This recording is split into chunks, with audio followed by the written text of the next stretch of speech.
My sister stole my wedding fund, so I got the ultimate payback. The notification lit up my phone halfway through the champagne toast. $18, 500 withdrawal complete. I blinked. My smile didn't drop. My hand didn't shake. But something behind my eyes must have shifted, because my fiancé glanced at me and whispered, "Everything okay?" I nodded. Yeah, just a work thing." I turned back to the table. The long white table covered in peonies and pastries and delicate little signs that said bride-to-be. My sister Bianca sat across from me, wearing white, laughing just a little too loud. I stared at her, and suddenly, I knew. No evidence. No trail. No confession. Just that gut-level knowing. The kind you only get when the person who betrayed you once shared a bedroom and bedtime secrets. She raised her glass. "To Alicia, the future Mrs. Carmichael." Everyone clapped. And I clinked glasses too. But in my head, I was already running the numbers. The wedding fund I'd been saving for 3 years. The account only 2 people had access to. And the fact that just 2 weeks ago, Bianca had called crying, "I'm short on rent. Just until next payday." I transferred her $300. Not $18,500. She had no idea I'd caught her. And I had no intention of telling her. Not yet. Because I'd already decided something, sitting there with my mimosa in one hand and a fake smile on my face. Bianca was going to wish she never learned my bank password. My name is Alicia Monroe. And this is the story of how my sister stole my wedding fund, and how I turned her life into a cautionary tale. Bianca wasn't just my sister. She was my co-conspirator, my ride or die, my no one messes with you except me best friend. From the time we were kids, it was always Bianca and Alicia. She was older by 2 years, but always said we were twin souls with different birthdays. We had matching glitter notebooks growing up, passed back and forth under pillows like it was contraband. We filled them with secrets, crushes, and made up games we swore we'd never play with anyone else. We made a pinky promise pact that when we grew up, we'd live in houses next door to each other, have our babies at the same time, and raise them like cousins who didn't know the difference between siblings. I believed that. I believed her. She got away with everything. Charm dripping from every sarcastic grin. I was the rule follower. The fixer. Bianca was the storm. I was the umbrella. In high school, when she got caught sneaking out with a senior, I took the blame so she wouldn't lose her phone.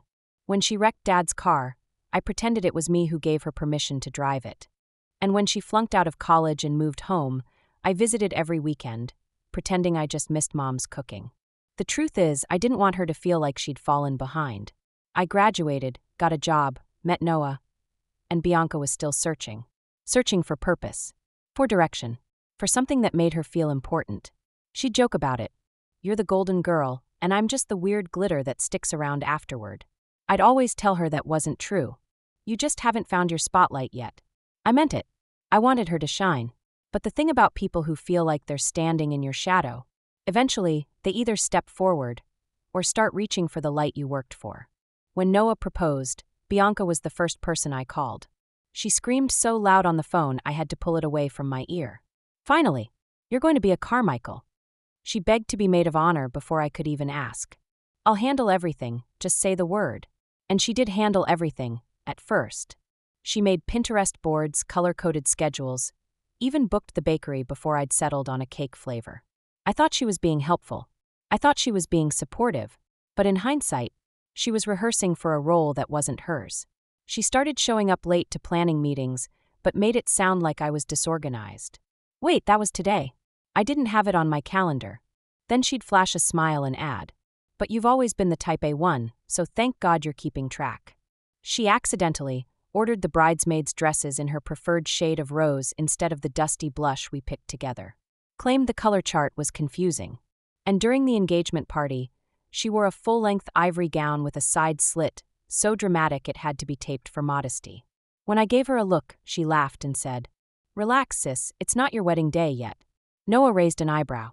My mom noticed too, but I let it go, because that's what you do with people you love. You assume the best. You tell yourself they're just under stress or trying too hard, or don't realize how it's coming off. The day she offered to help with the wedding budget was the day I made a decision I thought was smart. I added her name to the card I used for deposits, not the main savings account, just the flexible fund. "Just in case you need to book something quickly," I said. She gasped, hugged me,